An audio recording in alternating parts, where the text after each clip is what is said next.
5 months ago, I made one innovation that revolutionized all of Minecraft. Little did I know that 5 months later, I would make an even more revolutionary farm. A farm that will change how everyone plays the game. Now introducing Minecraft Bedrock 1.20's first ever, fully automatic, endstone farm. Probably.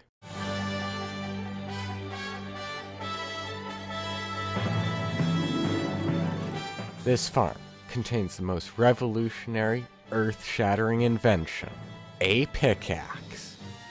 This mechanic that has never been used before works like this. So to make this invention, what you need to do is take 3 material pieces, place them like that, place 2 sticks like that, and here you go. You have something called a pickaxe. And to use the pickaxe, what you do is you look at a block that you want to disappear, and then you left click. And now, it's time to show you how I made the best farm in all of Minecraft, according to a source. This is the first iteration of the endstone farm. So, the basic mechanic is, when you place 4 end crystals on top of the portal, then it resummons this portal, and there's a couple blocks of endstone underneath here. And if there's an end crystal right here, and it blows up, then a couple pieces of endstone have a chance of popping out. We used 5 end crystals to break 3 pieces of endstone. And the machine uses slime blocks to push you around to the different locations to make it a lot faster. This is what it looks like in real time.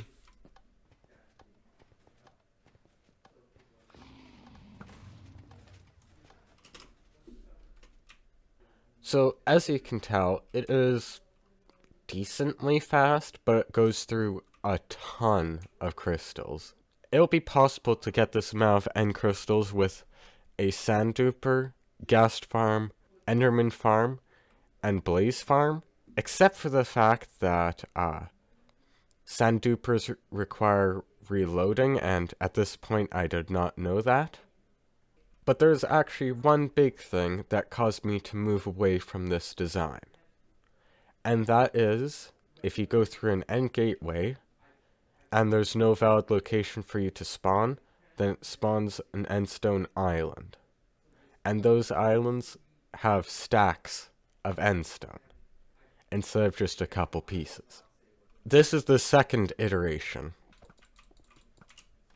So, when I go through this end gateway, it'll teleport me back to the end island, and then it'll spawn an end chunk.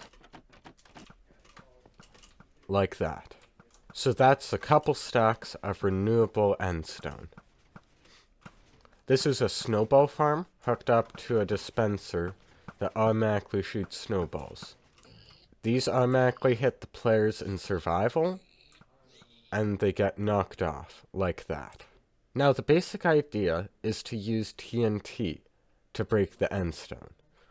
The problem with dropping TNT from the top like this, once this TNT blows up, there will be endstone items here. And if I send another TNT down, it'll destroy those items, making it inefficient. If there's any way to make the TNT breaker from the side, that'll make it way more efficient, because all the endstone now is going into the collection system. So that's why we have this thing over here. It is a timed circuit that spawns a TNT in here, waits a little bit, and then pushes it with a slime block, launching the TNT over here. There are TNT launchers on both sides, so then it goes a lot faster, and you don't need the TNT launchers as close, which then you deal with the TNT blowing up the launcher, and that's just no fun.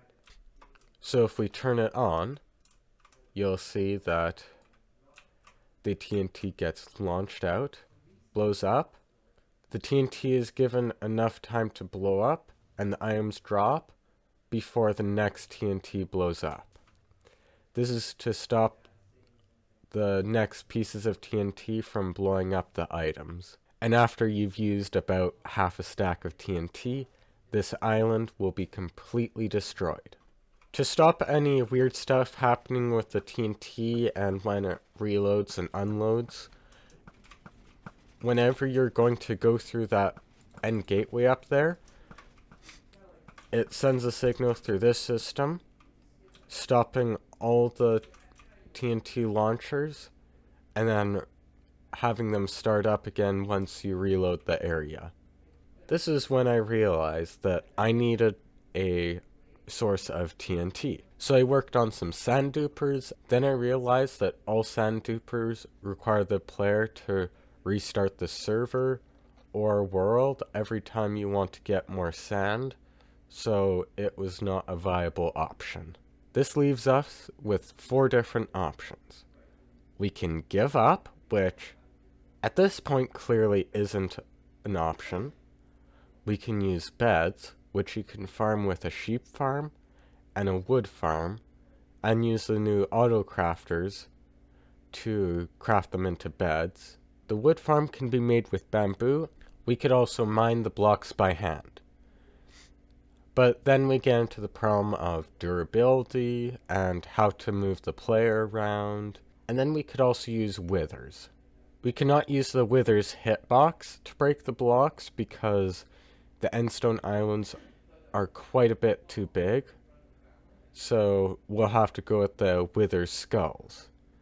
And that is just so painfully slow and clunky that it's basically not an option. I tried making one with beds, but every time the bed explosion would break the blocks apart of the contraption, and it was just getting too painful. So that leaves us with one option. So this is the final design. As we can see, there's the same end gateway setup here, just now we have a water stream that sends you along the entire pathway. The weird thing with these end islands is the shape of the endstone island is completely based off of the location of where it spawns.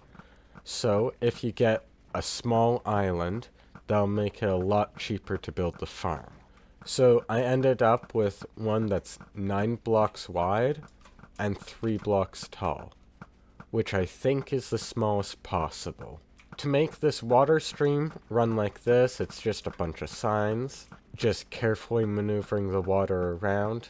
This took quite a bit of time to get to fit in, but eventually I got working. You always get lined up with the endstone over here, so you break each piece of endstone while you go along here. So there's 2 ways to use this farm. You can use an auto clicker to make it so then you only need to go through it once because of something called click mining. And there's also the method of just holding the mine key down, which means you need to go through twice, which then you activate this extra system back here.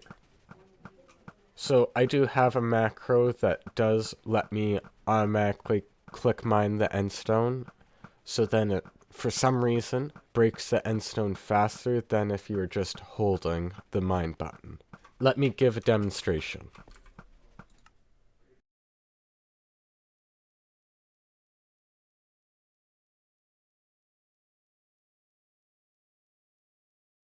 As you can see, all the endstone from that endstone island is now gone, and most of it is in my inventory.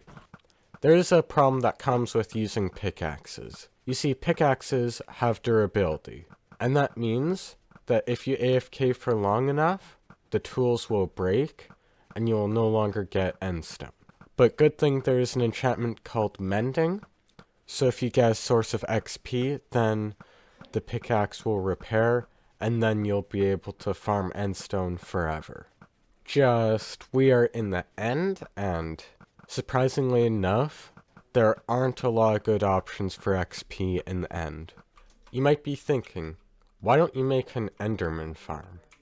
Well, that's because we would have to have the player punching the Enderman, which is really difficult to do while they are in the farm and looking straight up to mine the endstone. And there's no way of using trident killers on Enderman because, as you can see, they kind of don't take any damage from tridents.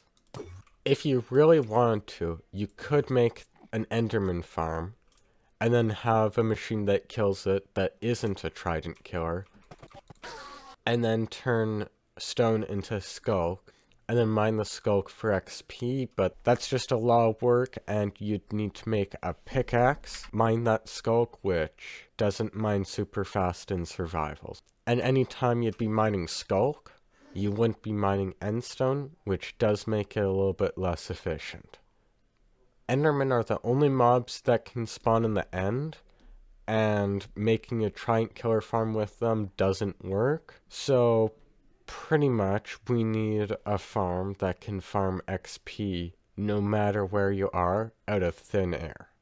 If we were making it in the overworld, we could make piglin ticking farms, but nether portals don't light. You're probably thinking that it's impossible to get a reliable source of XP in the end.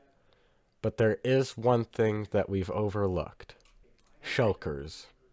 If a shulker kills another shulker, and those are the only two shulkers within a 4-block radius, then when that shulker dies, it'll get replaced by a shulker. But if the player hits it, or a trident hits it before it dies, then it drops XP. But the shulker bullet has to get the last hit. So that's what this mess of redstone is. It is a bunch of redstone that I decided I didn't want to compact at all because I am too lazy. Detects when the shulkers die with this string, then it pushes the tridents up, and because sometimes the tridents flop around a bit, then it recenters it with these pistons. Because of that, we get some XP around here, which is for sure enough to keep the pickaxe from breaking. So when we put this all together, we have a fully AFKable endstone farm that's buildable in 1.20 in Bedrock Edition.